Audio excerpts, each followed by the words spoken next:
Hi. Today we will create an example showing how to extract the real-time clock from the PLC. This is a recurrent task when developing any HVAC or generation software.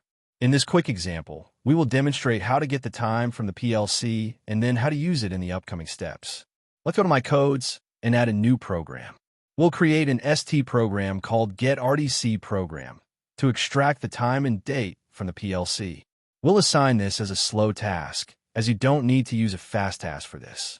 If you navigate to the right side of the library tree, you'll find many different functions and function blocks. You need to locate the RDC manager. Expand it and grab the function block.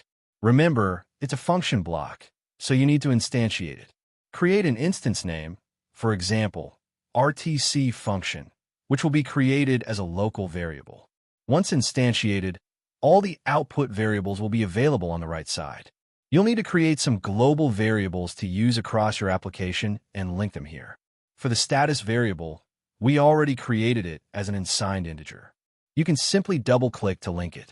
For the hour and minutes, you can assign them similarly. If you're creating an application where you need to consider the weekday, like Monday, Tuesday, you should store the weekday in another variable.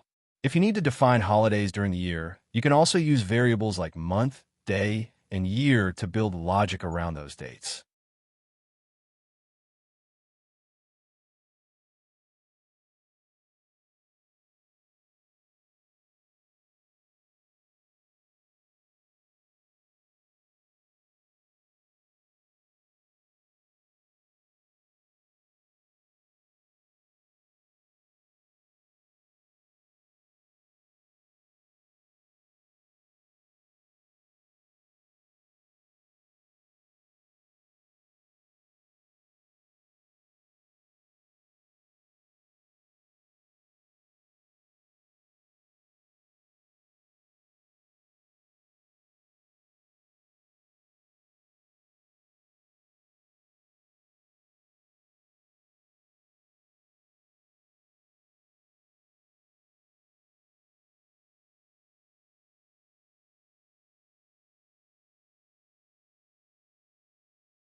After that, we'll move to the HMI part.